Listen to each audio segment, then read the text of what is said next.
Assalamualaikum, salam keluarga Malaysia. Berita wilayah edisi Jumaat 11 November 2022 membawakan laporan terkini seluruh negara. Saya Atika Naim, berikut paparan utama petang ini. Tempoh sah laku PAS perjalanan dilanjutkan.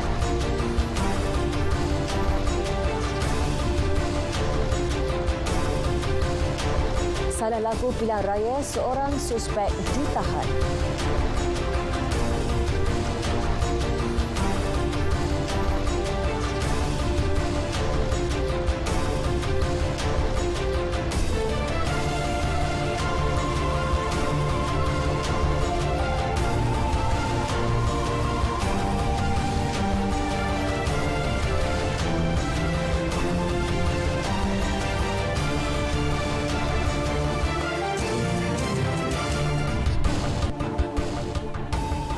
Lintas langsung dari Sarawak, Sabah dan Perak mengisi paparan hari ini. Terus setia sejam bersama Berita Wilayah.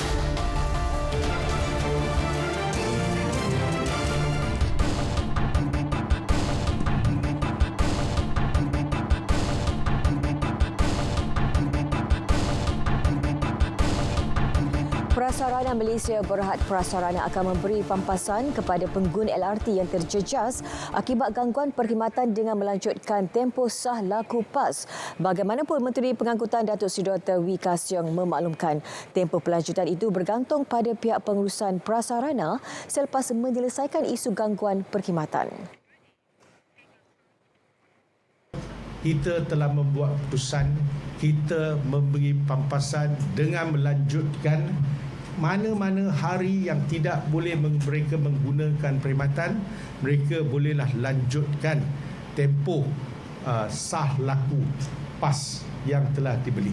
PAS Mai 50 dan sebagainya. Itu yang pertama. Kerana kita melihat tidak adil sekiranya seminggu dia tak boleh gunakan, dia tetap membayar. Jadi kita boleh lanjutkan tempoh sah laku berapa lama bergantung kepada pengurusan prasarana. Tambahnya, berlanjutan itu turut melibatkan implikasi kewangan di bawah syarikat tersebut. Beliau berkata demikian pada satu sidang media di Kompleks Rapid Rail Subang, Petaling Jaya, Selangor. Kereta Api Tanah Melayu Berhad KTMB menyediakan dua pilihan alternatif bagi pengguna pengangkutan awam ke pusat bandar berikutan gangguan perkhidmatan LRT laluan Kelana Jaya. Orang ramai boleh menggunakan perkhidmatan KTM komuter bagi laluan Pelabuhan Kelang dan perkhidmatan Skypark Link dari Terminal Skypark di Subang. KTMB menerusi kenyataan memaklumkan perkhidmatan itu juga berhenti di stesen integrasi Rapid KL iaitu stesen Subang Jaya, Abdullah Hukum, KL Sentral, Kuala Lumpur, Bank Negara dan Putra. Sebagai pengendali pengangkutan awam, pihaknya terus memberi sokongan dan kerjasama kepada Rapid KL dalam menyediakan kesaling hubungan perkhidmatan rel yang cekap buat pengguna. Maklumat lanjut berkenaan jadual waktu perkhidmatan KTM komuter dan Skypark Link layari laman sesawan KTMB atau aplikasi My Real Time.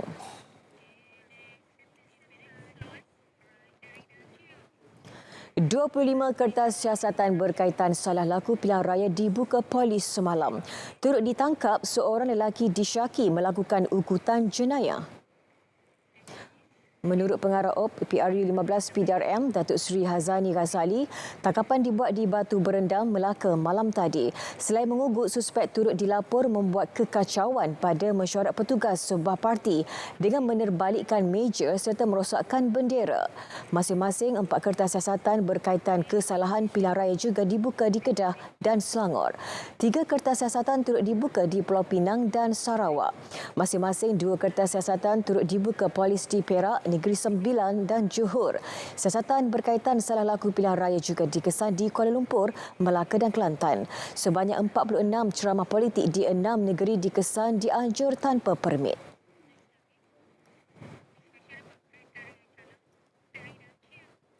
Setiap calon bersama jentera parti bertanding bagi PRU ke-15 kini giat melaksana kempen bagi meraih sokongan pengundi. Calon popular, calon muda atau calon berkaliber, siapa yang akan jadi pilihan pengundi? Muhammad Ashraf Ishak mendapatkan reaksi para pengundi di Melaka. Saksikan.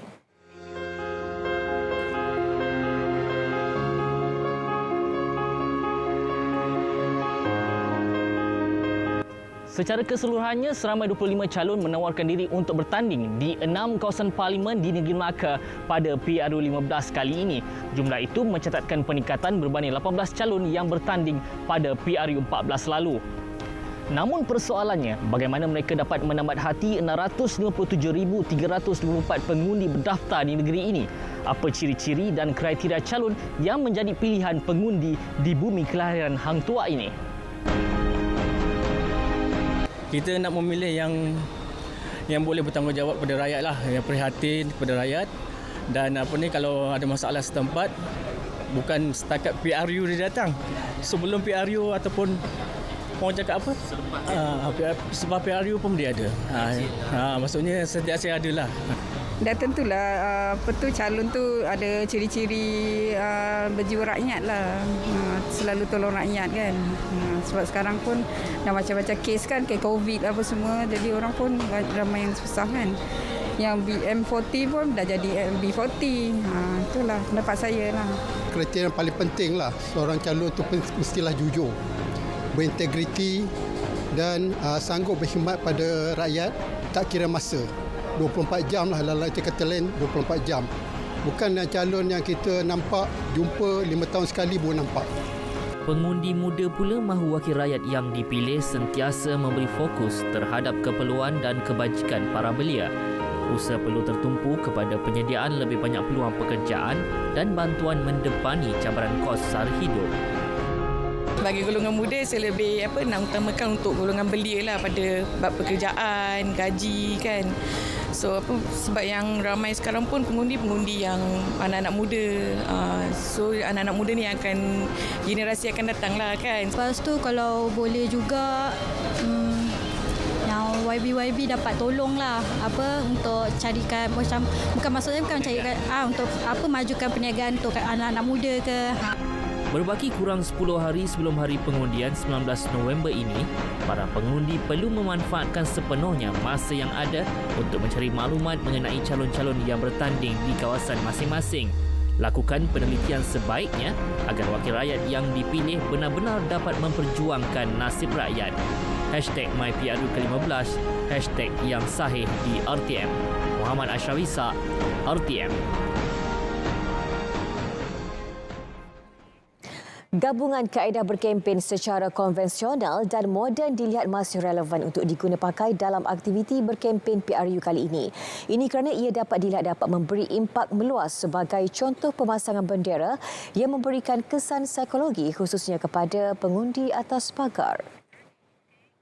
Jelas Ketua Program Sains Politik Pusat Kajian Sejarah, Politik dan Hal Ehwal Antarabangsa, Fakulti Sains Sosial dan Kemanusiaan UKM, Dr. Muhammad Nazri Muhammad Noor, gabungan kedua-dua kaedah ini juga tidak hanya tertumpu kepada satu lapisan masyarakat, malah dapat menambat hati pengundi pelbagai peringkat umur.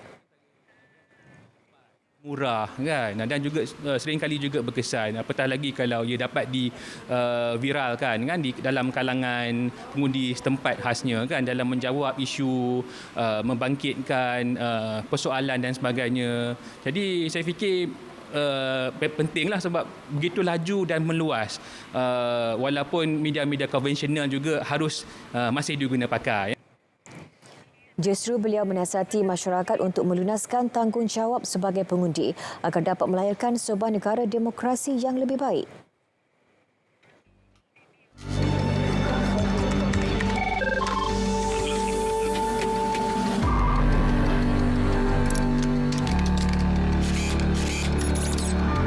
SPR telah menetapkan tarikh-tarikh penting seperti berikut.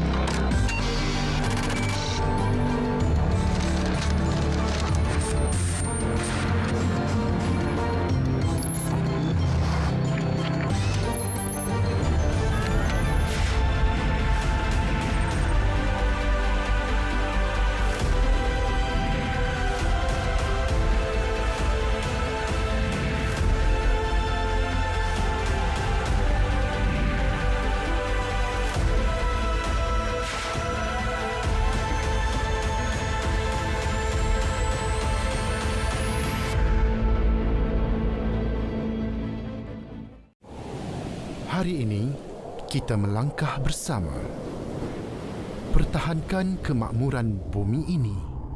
Walau kadang tidak senada, namun kebersamaan kita menjadi satu suara. Masa untuk mengundi hampir tiba.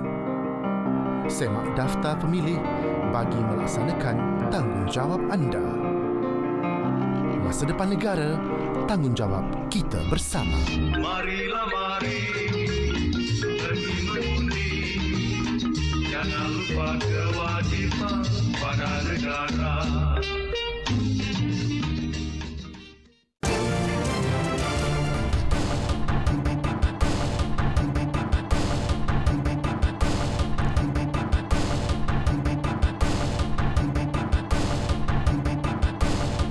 Bersua kembali. Antara fokus perkembangan dari Bumi Kenyalang ialah Sarawak akan menubuhkan sekolah menengah antarabangsa Islam. Perinciannya bersama Buma Wiyin. Silakan Buma. Baik, terima kasih Atika. Kerajaan Sarawak akan menubuhkan sekolah menengah antarabangsa Islam di negeri ini. Premier Datuk Patinggi Tan Sri Abang Johari Tun Nopeng berkata, lokasi bagi penubuhan sekolah terbabit telah dikenal pasti namun tidak mendedahkan secara spesifik. Manakala program pembelajaran akan merujuk kepada silibus yang digunapakai di Madrasah Al-Junaid Al-Islamiyah Singapura. Pemilihan silibus di madrasah berkenaan sebagai rujukan kerana ia diiktiraf oleh universiti luar negara selain Kota Singa itu sendiri. Bermakna kalau kita keluarkan anak kita dalam sekolah antarabangsa, maka mereka boleh melanjutkan pelajaran ke peringkat tinggi, bukan saja Islamic Studies, but also non-Islamic Studies. Tapi sudah ada latar belakang agama, kerana International School itu adalah primary-nya daripada tahfiz. Premier menambah kemasukan ke sekolah itu juga akan dibuka kepada pelajar dari negara minoriti bagi mewujudkan persaingan sehat antara pelajar tempatan dan antarabangsa. Datuk Patinggi Abang Johari menyatakan demikian pada program Randau Belia Islam bersama Premier Sarawak di Kuching. Program itu dihadiri lebih 300 belia dari sekitar Kuching, Samarahan dan Serian. Terdahulu dalam ucapannya, Datuk Patinggi Tan Sri Abang Johari memberitahu kerja-kerja pembinaan kampus baharu Kolej Universiti ICATS berhampiran kawasan Kampung Trombol Telaga Air Kuching akan bermula tahun depan. Kos pembinaannya dijangka menelan lebih 200 juta ringgit. Kolej Universiti ICATS merupakan antara 4 buah institusi pengajian tinggi milik kerajaan negeri. Kerajaan Sarawak mempunyai perancangan yang inklusif memajukan rakyat negeri ini secara menyeluruh tanpa mengira kaum dan agama, tegas Timbalan Menteri Pendidikan, Inovasi dan Pembangunan Bakat Sarawak, Datuk Dr. Anwar Rapai. Ini kerana pembangunan yang dirancang mencukupi keperluan setiap kaum dalam pelbagai aspek termasuk pendidikan, kesihatan, kemudahan asas dan akses perhubungan. Katanya ia bagi memastikan setiap golongan tidak terkecuali menikmati kemajuan dan pembangunan perdana di negeri ini. Datuk Dr. Anwar memberitahu daripada sudut pendidikan, Kerajaan Sarawak telah mengambil langkah dengan membantu membiayai pembayaran balik pinjaman Perbadanan Tabung Pendidikan Tinggi Nasional berjumlah 30 juta ringgit untuk anak Sarawak yang tertunggak pada tahun 2021. Beliau yang juga pengarah Universiti Teknologi Sibu berkata, kesaksamaan pendidikan seperti kemasukan ke sekolah antarabangsa dan universiti swasta di Sarawak juga memberi peluang kepada anak-anak pedalaman dan golongan B40 untuk melanjutkan pelajaran dengan yuran ditanggung sepenuhnya oleh kerajaan negeri. Justru beliau menekankan bahawa setiap manifesto yang diumumkan Gabungan Parti Sarawak akan dilaksanakan kerana ia memberi kesejahteraan kepada semua golongan di negeri ini, baik di bandar maupun di luar bandar. Beliau berucap merasmikan Himpunan Komuniti Telangusan di Miri. Baik, Karnival Barangan Malaysia KBM 2022 peringkat negeri Sarawak anjuran Kementerian Perdagangan Dalam Negeri dan Hal Ehwal Pengguna KPDN HEP yang berlangsung di tebingan Kuching bermula hari ini sehingga Ahad ini menyaksikan pelbagai aktiviti menarik disusun atur bersempena dengan kempen Beli Barangan Malaysia KBBM. Inisiatif ini sekaligus memberi ruang kepada para usahawan dari Sarawak dan Sabah mempromosi produk masing-masing ke pasaran yang lebih luas. Dalam tinjauan RTM ketapak penganjuran mendapati pelbagai reruai pameran serta jualan beroperasi termasuk persediaan bagi Majlis Perasmian KBM 2022 yang akan berlangsung pada malam esok. Bercakap kepada pemberita, Ketua Penolong Pengarah Bahagian Pembangunan Perniagaan KPDN HEP Salman Salim, selain diadakan di Ipoh Perak dan Johor Bahru baru-baru ini, penganjuran KBM 2022 di Kuching adalah bagi mewakili zon Sarawak dan Sabah yang mempunyai keunikan tersendiri dalam aspek produk tempatan berasaskan kepelbagaian etnik serta budaya yang berpotensi untuk diketengahkan dalam pasaran tempatan mahupun antarabangsa. Justru terdapat 60 usahawan dari Sarawak dan Sabah terlibat sepanjang karnival ini selain hampir 15 jabatan kerajaan yang turut serta bagi menyediakan maklumat serta perkhidmatan kepada orang ramai. Selain daripada itu, KPDN HEP turut mengadakan jualan murah keluarga Malaysia 2022 sepanjang karnival 3 hari tersebut. Kepada penduduk Sarawak khasnya umumnya dan juga pada penduduk Kuching khususnya datanglah beramai-ramai ke Karnival Barangan Malaysia sepanjang 3 hari ini. Pelbagai produk dan barangan tempatan dijual dan dipamerkan dan juga terdapat pelbagai informasi daripada kementerian untuk disampaikan, untuk dikongsikan kepada semua. Jadi jom sokong dan beli Karnival Barangan Malaysia sebenarnya kempen Beli Barangan Malaysia. Kalau bukan kita, siapa lagi? Premier Sarawak Datuk Patinggi Tan Sri Abang Johari Tun Openg bersama Menteri KPDN HEP Datuk Sri Alexander Nantalinggi dijangka hadir pada Majlis Perasmian KBM 2022 peringkat negeri Sarawak pada malam esok, diikuti persembahan daripada artis-artis tempatan antaranya Dayang Nurfaizah, Pat Candy, Lisa dan Adi Six Sense. Demi menjamin keselamatan pengguna jalan raya terutama pada waktu malam, lebih banyak papan tanda jalan dan lampu jalan perlu dipasang di sepanjang laluan Lebuh Raya Pen Borneo ke Tatau dan persimpangan lapangan terbang Bintulu. Ahli Dewan Undangan Negeri Tanjung Batu, Johnny Pang, menggesa kontraktor terlibat supaya memastikan keselamatan di sepanjang jalan bagi mengelak kekeliruan pengguna jalan raya. The road almost 87% completed. But for the time being, I still want them to do a more clear signage, especially during night time. Beliau berkata demikian semasa taklimat perunding projek dan Jabatan Kerja Raya berkaitan laluan masuk dari Bintulu ke Tatau dan lapangan terbang Bintulu. Dalam pada itu, beliau menasihati pengguna jalan raya supaya berhati-hati memandu melalui persimpangan dan laluan lebuh raya yang dinaik taraf, terutama pada waktu malam. Berkaitan pembinaan simpang ke lapangan terbang Bintulu, beliau memaklumkan projek tersebut dijangka siap pada 15 Disember depan. Pemeteraian Perjanjian Penswastaan Stesen Penternakan Kerbau Maragang di Lawas pada 25 Oktober lalu bakal menjadikan Sarawak sebagai pengeluar utama keju mozzarella halal yang berasaskan susu kerbau selain bekalan daging kerbau halal. Perjanjian berkenaan dibuat kerajaan negeri melalui Jabatan Perkhidmatan Veteriner Sarawak dan Maragang Green Valley Dairy Sendirian Berhad, bertepatan dengan hasrat Sarawak ke arah meningkatkan pengeluaran pelbagai jenis ternakan. Ikuti laporan yang disediakan oleh wartawan Sazwan Kadel. Daerah Lawas dipilih menjadi lokasi bagi projek ini dan memilih kerbau baka jenis murah untuk mengeluarkan 1,000 liter susu sehari serta 500 ekor kerbau setahun menjelang 2025. Ia sekaligus memastikan keselamatan makanan dipertingkatkan agar bekalan makanan sentiasa mencukupi. Stesen Peternakan Maragang mula dibangunkan pada tahun 1991 dengan keluasan kawasan yang diswastakan 141 hektar dan diurus oleh Maragang Green Valley Dairy Sendirian Berhad dalam tempoh 20 tahun. pada masa akan datang, pelbagai fasiliti tambahan yang akan dibangunkan oleh Agensi Pembangunan Wilayah Utara secara berperingkat bagi meningkatkan kemajuan di kawasan tersebut.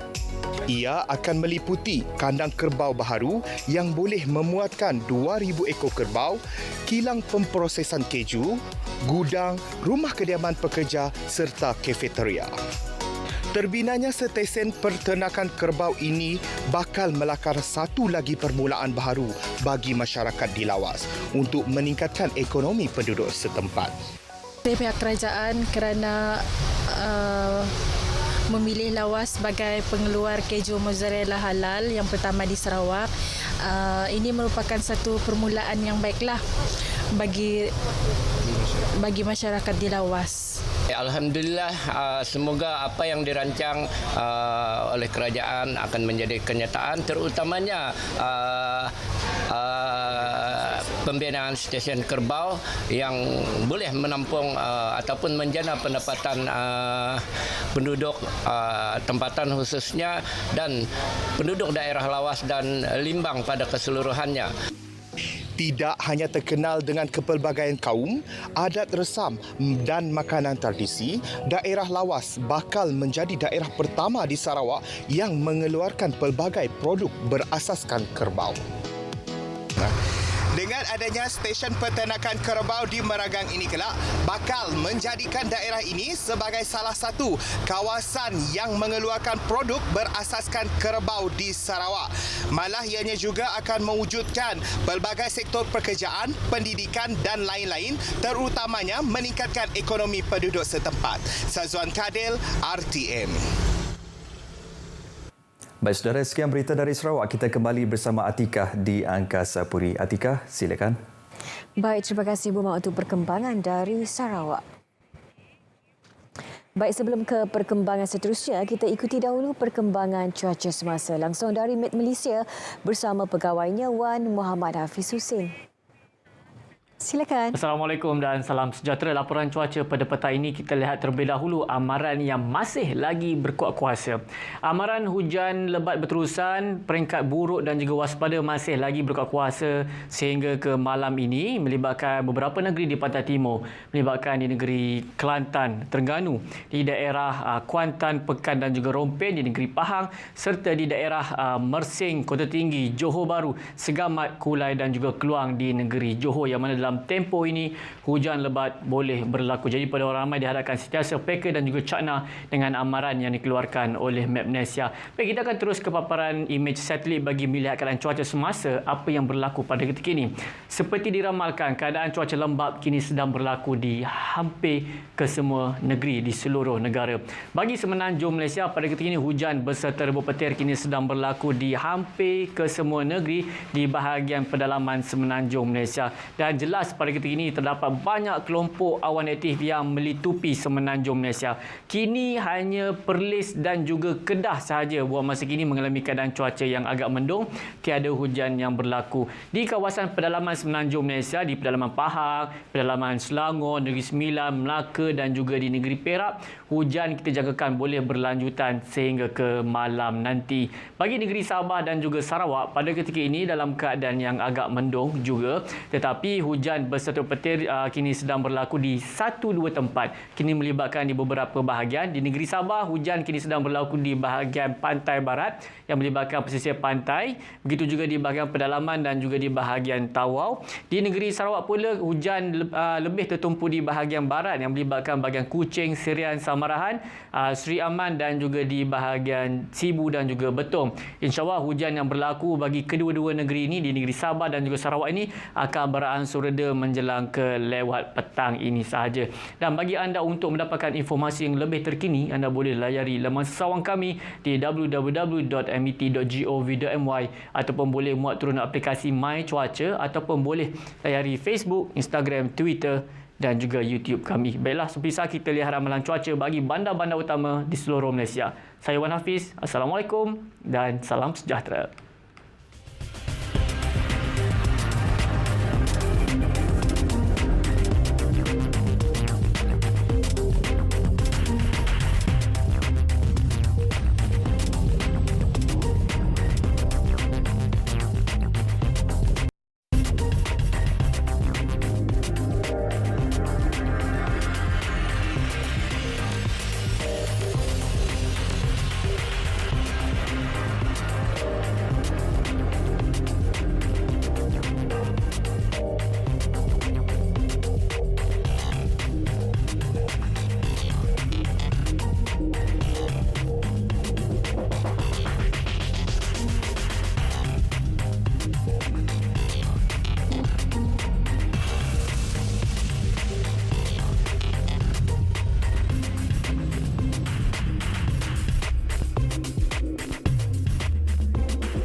kembali.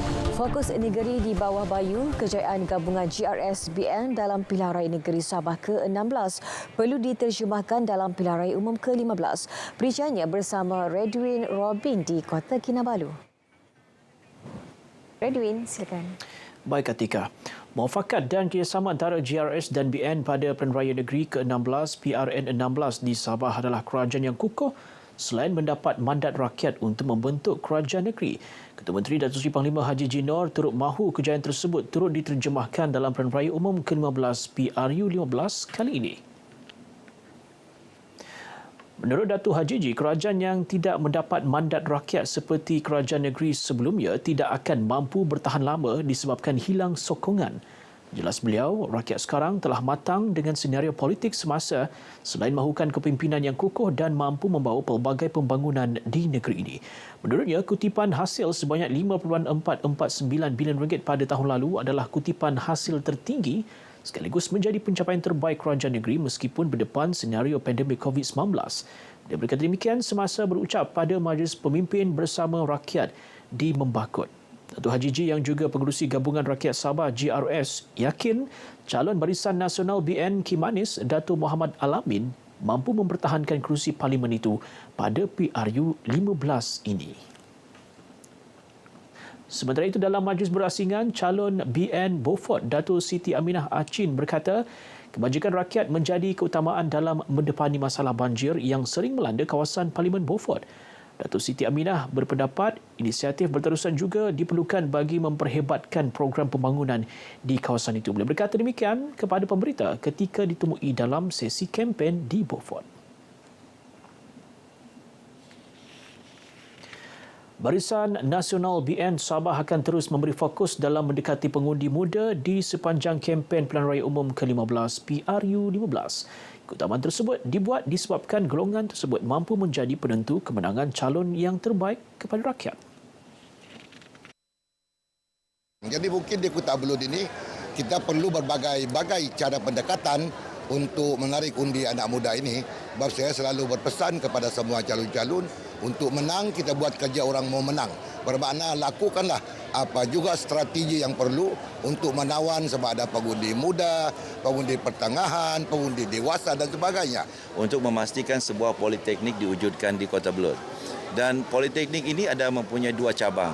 Satu untuk memberikan peluang pendidikan tinggi kepada rakyat di kawasan Pantai Barat Utara ini termasuk Kota Belud.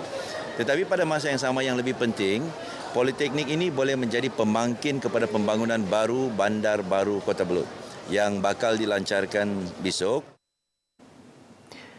Mereka berkata demikian semasa ditemui dalam program Bersama Rakyat di Tempasuk, Kota Belud. Pada PRU 15 ini, Datuk Seri Abdul Rahman Dahlan berdepan tiga lagi pesaing iaitu penyandang Parlimen Kota Belud, Isna Raisah Munirah Majlis, mewakili Parti Warisan dan Modili Bangali dari Pakatan Harapan. Sementara itu di Tawau, kempen calon Pilihan Raya Umum ke-15 PRU 15 terus rancak menjelang hari pengundian pada 19 November ini dan antara strategi yang dibuat adalah bertemu penduduk melalui sesi ramah mesra. Calon Gabungan Rakyat Sabah GRS Lo Su Fui giat menyantuni penduduk setempat melalui majlis ramah mesra di pusat daerah mengundi PDM Bukit Koyon dan di Kampung Andrasi. Hadir memberi sokongan Ketua Bahagian Bersatu Tawau Datuk Nizam Abu Bakar Titingan, Adun Balong Datuk Hamil Awang dan Ahli Jawatankuasa Sayap Bersekutu Negeri Sabah Datuk Nagaraju. Pengerusi Parlimen Tawau menyaksikan pertemuan 6 penjuru melibatkan calon GRS, Warisan, Pejuang, 2 calon bebas selain penyandang kerusi berkenaan Datuk Christina Diu yang merupakan calon Pakatan Harapan. Mengikut daftar pemilih Suruhanjaya Pilihan Raya SPR setakat 9 Oktober 2022, sejumlah 87,477 pemilih di Parlimen Tawau layak mengundi dalam PRU 15.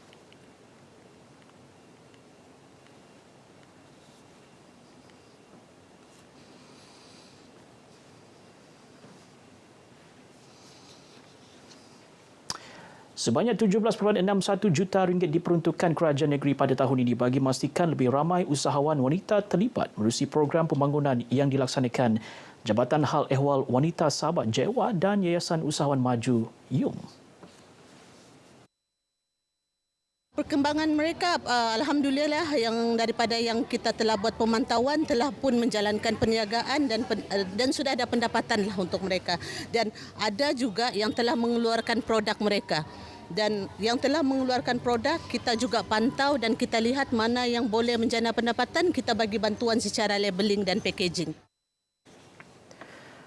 Dia berkata demikian ketika ditemui pada penutupan program keusahawanan Jewanita tahun 2022 di Dewan Kebudayaan Bajau Samah di Tuaran. Sementara itu, berucap merasmikan majlis tersebut yang dipertua Pertubuhan Muafakat Titipan Amal Isteri Wakil Rakyat Gabungan Rakyat Sabah Mutiara GRS Datin Sri Panglima Julia Salak menekankan usahawan wanita agar terus meluaskan jaringan perhubungan selain mempertingkat pengetahuan mengenai pengurusan kewangan, pentadbiran perniagaan dan pemasaran. Antara kursus kemahiran diperkenalkan adalah kemahiran dan facial, pembuatan minyak spa, gubahan hadiah dan pengawitan makanan berperap. Program keusahawanan Jewanita 2022 ini meliputi daerah Tuaran, Putatan, Tamparuli, Pinampang dan Kota Kinabalu. Berita sukan Piala Malaysia, Sabah FC kekal fokus dalam perlawanan kedua menentang Kuching City FC di Stadium Likas malam ini meskipun memiliki bekal tipis 1-0 pada aksi pertama di Stadium Negeri pada 5 November baru-baru ini. Pemain di hadapan penonton sendiri juga adalah kelebihan, namun Ketua Jurulatih Sabah FC, Dato' Ong Kim Swee, yakin strategi lawan mampu menentukan pasukan mana yang akan mara ke peringkat separuh akhir. Kita perlu kekal fokus terutamanya daripada segi disiplin ketika kita bertahan, di mana daripada peluang-peluang yang dicipta oleh pasukan Kuching di Kuching City tempoh hari amat bahaya, di mana kita perlu memastikan kita tidak dibolosi. Itu yang penting. Sebab apa yang kita tahu, pasukan Kuching City satu pasukan yang sekarang ni meningkat naik. So kami akan bagi yang sebaik mungkin dan kami akan mengikutlah segala arahan yang diberikan oleh Dato' Ong Kim Swee. Mereka berkata demikian semasa ditemui di Kota Kinabalu. Sabah FC dijangkakan menggunakan susunan pemain seperti di Kuching disebabkan masih berhadapan pemain yang mengalami kecederaan iaitu Khairul Fahmi Cekmad, Gary Steven Robert, Dominic Tan, Jackson Di Souza dan Park Tae-Soo. Perlawanan aksi kedua Piala Malaysia di Stadium Likas bermula pukul 8.15 malam ini. Baik, sekian berita dari negeri di bawah bayu. Berita seterusnya kita kembali ke Angkasa Puri bersama dengan Atika Naim. Teruskan Atika. Baik, terima kasih Redwin untuk perkembangan dari Sabah. Masuk hari ke-7 kempen pilihan raya umum ke-15 PRU15 semakin hangat. Selain ceramah dan bertemu pengundi, bendera parti politik semakin bercambah hari demi hari. Wartawan Kamarudin Abdullah melakukan tinjauan di Labuan. Perang bendera dan poster memeriahkan suasana berkempen. Kebanyakannya digantung dan dipacak di lokasi strategik yang mudah dilihat orang ramai. Antaranya di bulatan pusat bandar, jalan-jalan utama, kawasan kampung dan tempat tumpuan orang awam. Di Labuan ini, parti bertanding membabitkan 6 penjuru iaitu Barisan Nasional BN, Warisan, Perikatan Nasional PN, Pakatan Harapan PH, Parti Bangsa Malaysia dan Pejuang. Setakat ini, suasana kempen pilihan raya berjalan tenang. Selain kempen secara fizikal, calon-calon turut memfokus kepada kempen secara maya. Media sosial terutamanya digunakan sehabis baik untuk menarik pengundi muda keluar mengundi. Penduduk Labuan yang ditemui menyatakan kempen pada kali ini meriah disebabkan buat pertama kalinya 6 parti merebut kerusi parlimen ini. Saya harap itu calon yang apa yang dia janji harap ditunaikan supaya itu duty free itu semua boleh meningkatkan itu dia punya sales lah begitu. Sekurang-kurangnya yang kami harapkan macam keadaan di Labuan ni sekarang pun jalan ada yang berlubang-lubang. Kalau boleh kita perbaiki lagi lah untuk memanggil orang luar, orang datang ke Labuan lah. Harap-harap itulah kami mohonlah siapa yang menang di Labuan. Tempoh berkempen telah ditetapkan selama 14 hari bermula daripada tarikh penamaan calon sehingga jam 11.59 malam pada 18 November 2022. Di Labuan, seramai 44,484 pengundi berdaftar direkodkan kali ini. 19 pusat mengundi akan dibuka pada 19 November nanti dengan 84 saluran mengundi disediakan. Dalam pada itu, seramai 823 petugas SPR Labuan akan bertugas pada PRU kali ini, meliputi petugas untuk undi pos, undi awal dan semasa hari mengundi. Ia termasuk 326 pegawai dan anggota polis bagi memastikan keselamatan sepanjang PRU.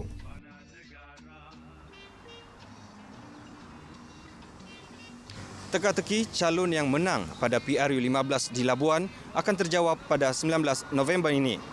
Bagaimanapun, tanggungjawab itu terletak di tangan seramai 44,484 orang pengundi berdaftar di wilayah ini.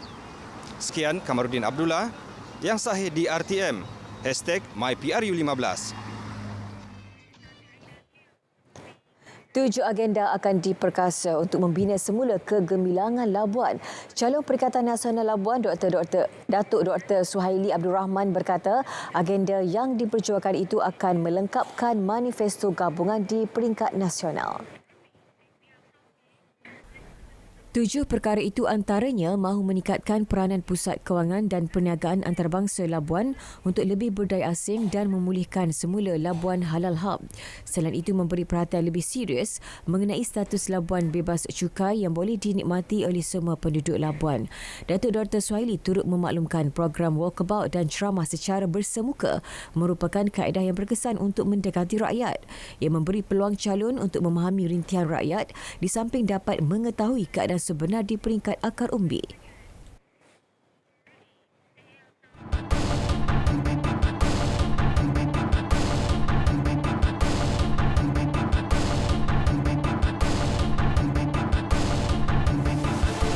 Baiklah, untuk lintas langsung terakhir kita ke Perak, langsung bersama Fahmi Mamak Nur di sana. Fahmi, silakan.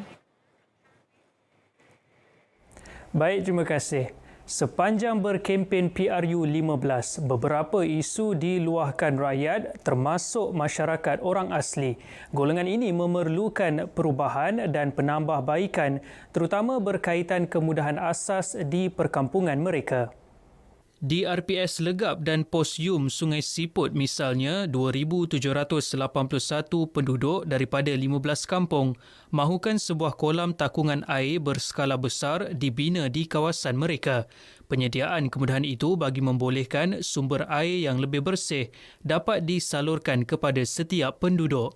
Selama ini mereka menggunakan sistem graviti air bukit yang keruh dan tidak selamat diminum.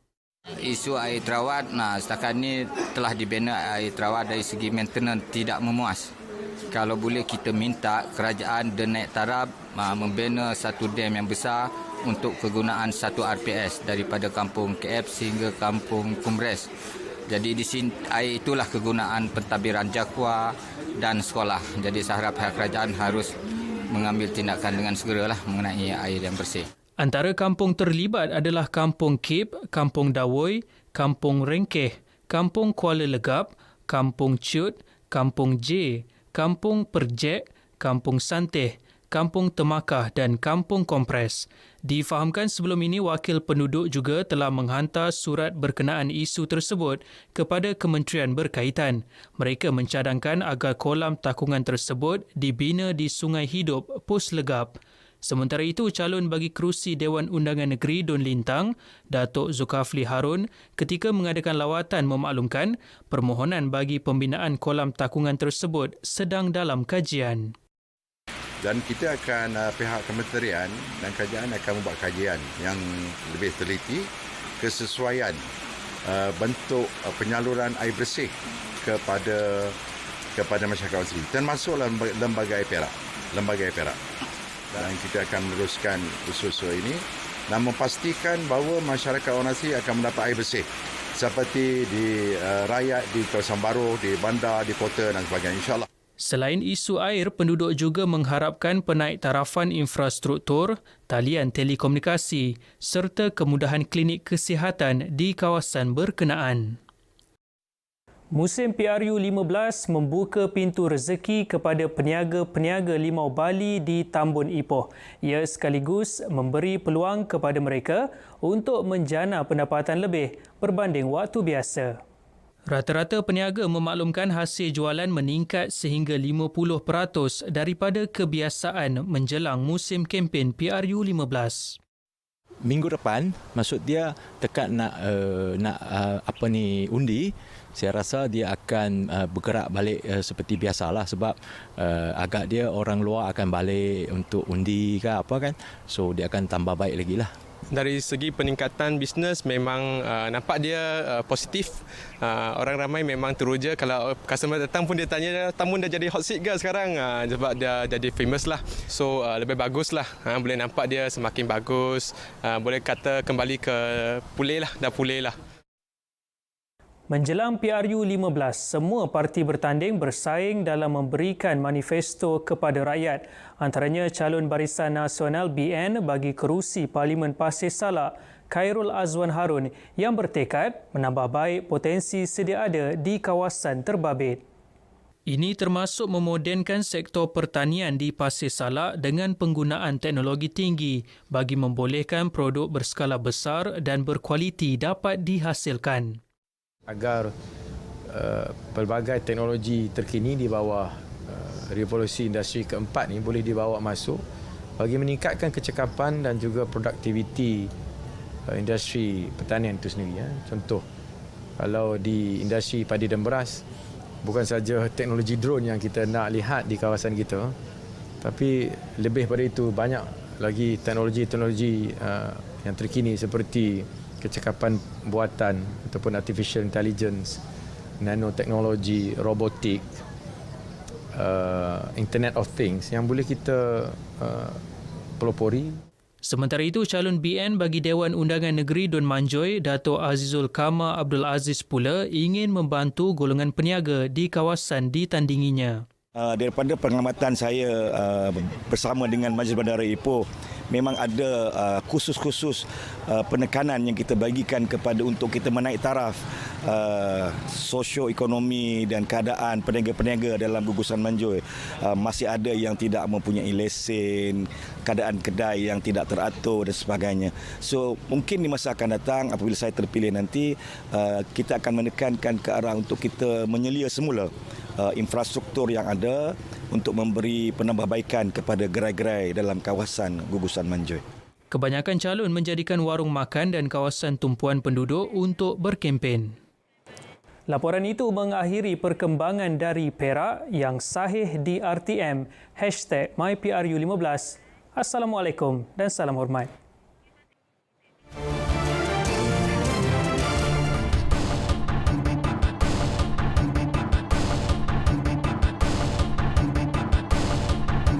Seorang murid tahun 3 di Kemaman, Terengganu maut akibat lemas selepas dihanyutkan oleh arus deras.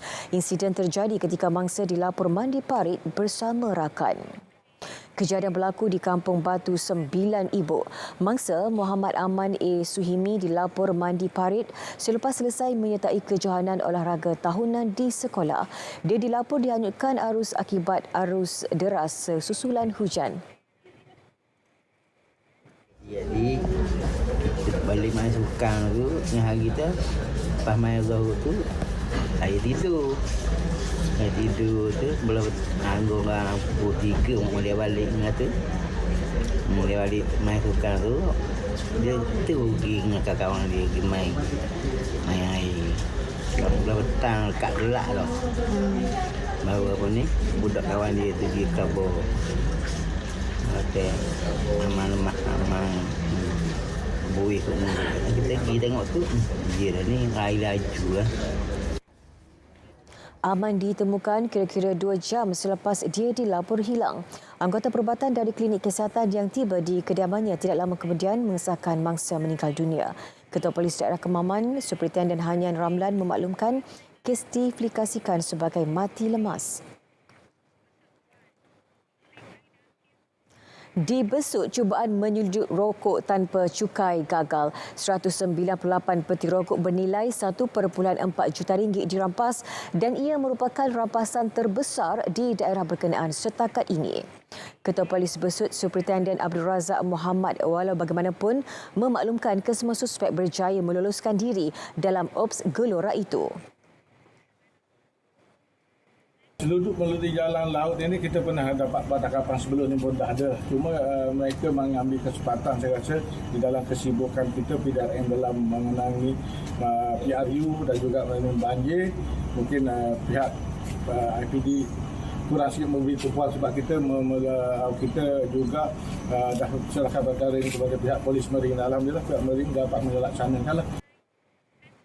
Kesemua nilai rampasan termasuk kenderaan dianggarkan 1.68 juta ringgit. Program pembasmian kemiskinan Tegar Keluarga Malaysia BMTKM terus diperhebat. Di Kelantan, sebanyak 60 projek peningkatan pendapatan melibatkan 284 KIR miskin Tegar telah diluluskan dengan kos berjumlah 3.1 juta ringgit. Wartawan Atika Makhtar ada laporannya.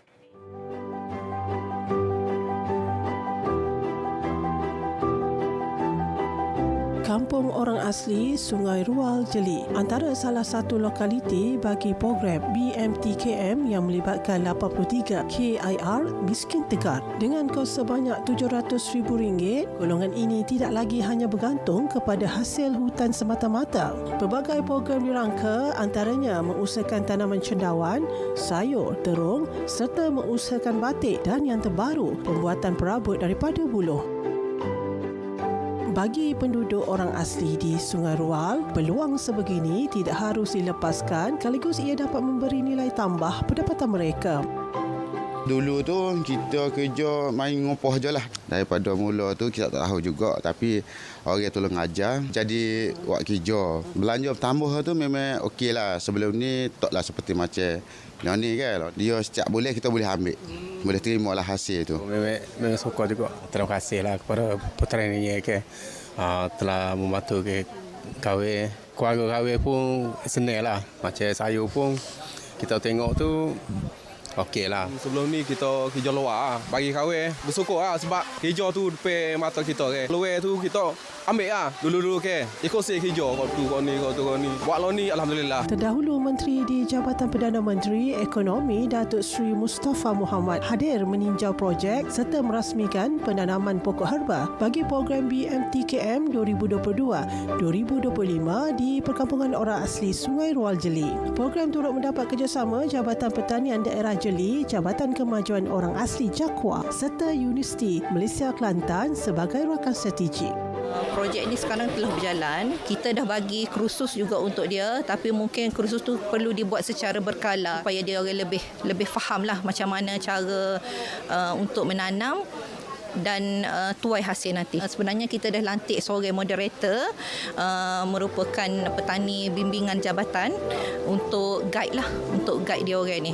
Berdasarkan Bank Data Kemiskinan Nasional IKASIH, sehingga 31 Oktober lalu, Kelantan merekodkan bilangan keluarga miskin Tegar seramai 12,470 daripada 127,684 KIR seluruh negara. Justru program BMTKM ini diharap dapat menghapuskan miskin Tegar seperti yang ditetapkan dalam rancangan Malaysia ke-12 RMK-12.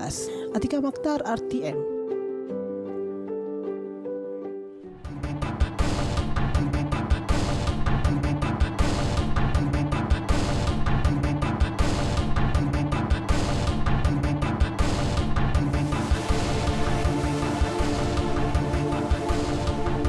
Bersua kembali, 4 mangsa banjir yang dipindahkan ke Pusat Pemindahan Sementara PPS di Kelang, Selangor disahkan positif COVID-19 setakat semalam.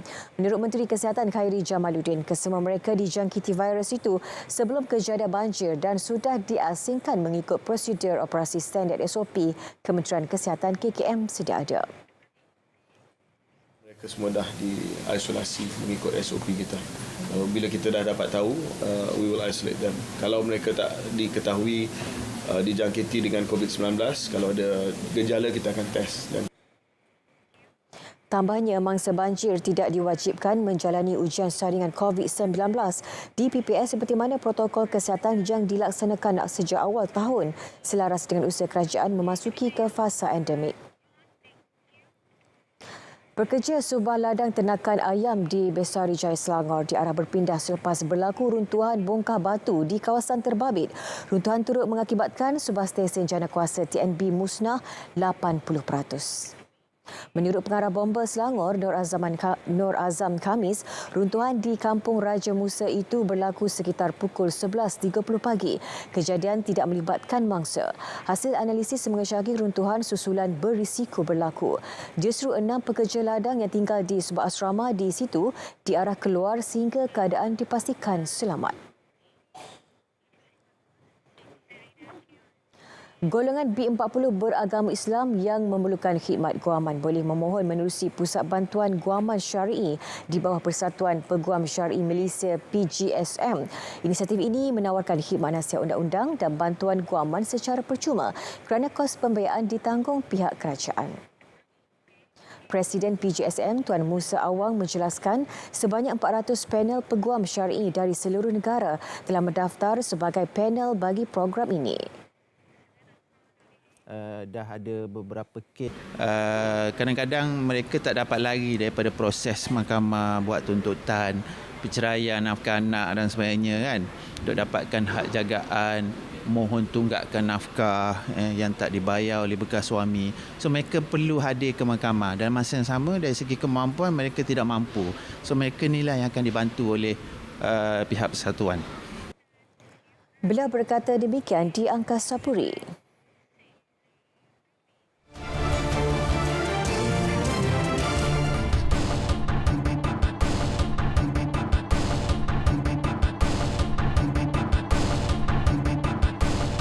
Usaha naik taraf status ekonomi setempat jadi antara tumpuan semua calon di Parlimen Masjid Tanah. Ini kerana hasil kempen sejak Sabtu lalu mendapati rata-rata masyarakat mahu peluang pekerjaan ditambah. Bagi calon Barisan Nasional BN Abdul Hakim Abdul Wahid, fokus beliau adalah meningkatkan ekonomi masyarakat terutamanya golongan belia. Sudah pasti anak-anak muda ini yang baru sahaja lepasan belajar dan sebagainya memerlukan peluang-peluang kerja yang baru dan juga dalam perjalanan untuk membina kehidupan berkeluarga dan sebagainya. Jadi yang saya lihat indikator yang penting untuk saya laksanakan adalah menambahkan lagi peluang-peluang pekerjaan ini kepada anak-anak muda dalam Parlimen Masjid Tanah kerana Nada sama disuarakan calon Perikatan Nasional Datuk Mas Emriati Samsudin. Beliau berkata anak muda di kawasan Parlimen itu mahu mengubah kehidupan menerusi pekerjaan. Turut menyatakan pendira sama calon pejuang Handra Wirawan Abu Bakar.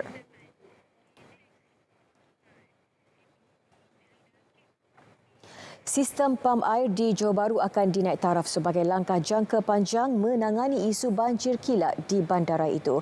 Turut dicadang pembinaan lebih banyak kolam tadahan selain mempergiat kerja pembersihan di kawasan perparitan. Datuk Bandar Datuk Muhammad Nur Azam Osman berkata jumlah pam akan ditambah daripada 4 kepada 6 unit. 100 skuad kilat MBPJ turut diletakkan dalam keadaan siap siaga terutama sepanjang tempoh PRU15. Apabila berlaku hujan, kita punya tim akan pusing dulu untuk buat tindakan awal.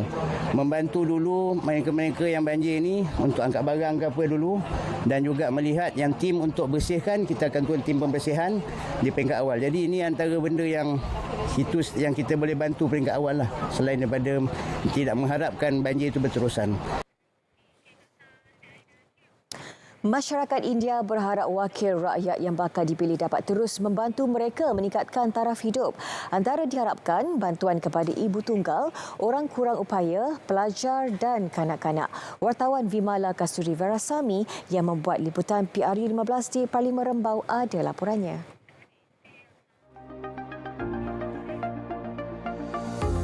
Saya harap minta sekolah dan orang tua yang tolong. Government lagi yang orang banyak ada miskin, semua mau tolong. Itu juga saya minta. Saya berharap pihak memberi sokongan kepada kanak-kanak OKU, ibu tunggal, sebab ibu tunggal memang susah dalam suami tadi memang dalam keadaan susah. So saya berharap pihak yang mana yang menang tu dapat memberi sokongan banyak. And also, I hope they can reduce their fees, as like most of our Indian parents are not really very financially good now. Itu antara harapan masyarakat India di Parlimen Rembau. Mereka bagaimanapun optimis tidak akan dipinggirkan berdasarkan penghayatan semangat keluarga Malaysia. Sebagai negara berbilang kaum, bantuan kepada golongan memerlukan sentiasa diberi perhatian tanpa mengira bangsa dan agama. Harapan besar masyarakat India dalam PRU 15 juga perlu diberi perhatian. Selaku pengundi, pastinya harapan itu disandarkan kepada wakil rakyat yang bakal dipilih nanti. Vimalah Kasturi Wirasami, RTM. Saudara, berita wilayah berakhir di sini. Dapatkan perkembangan sahih sepanjang masa melalui portal berita.rtm.gov.my. Yang sahih di RTM #MyPRU15. Salam keluarga Malaysia. Saya Atika Naim. Jumpa lagi.